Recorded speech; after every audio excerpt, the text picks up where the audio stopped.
In today's video, I'm going to teach you how to create a tag in Sprout Social.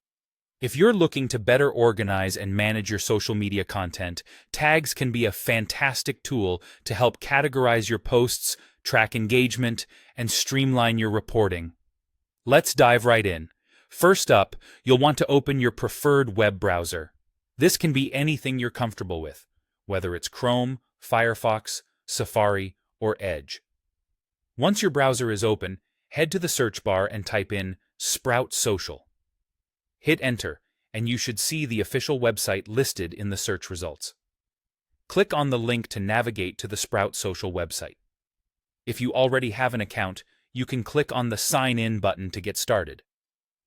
If you're new to Sprout Social, you'll need to click on Sign Up and follow the prompts to create a new account.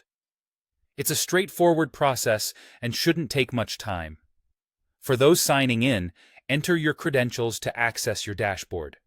Once you're logged in, take a look at the bottom left corner of your screen.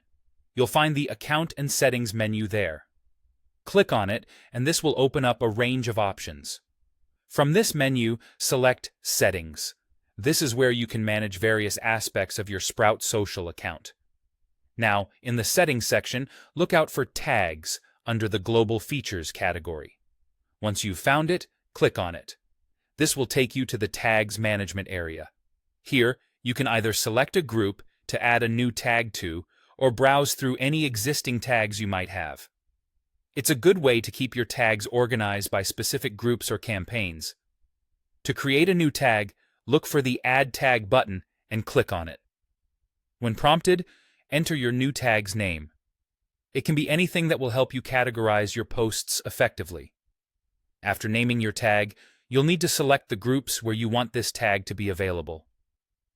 This ensures that your team members who are managing those groups can access the tags and use them for organizing content. Once you've entered the tag name and selected the appropriate groups, finalize the process by clicking Create Tag. Congrats! You've now added a new tag to your Sprout Social account. This entire process is quite intuitive and should enhance your social media management by allowing you to easily categorize and track your content performance. Whether you're a social media manager or part of a larger team, leveraging tags can significantly improve your workflow and reporting accuracy. Thank you for watching. If you found this video helpful, make sure to give it a thumbs up and subscribe for more tutorials. Have a great day.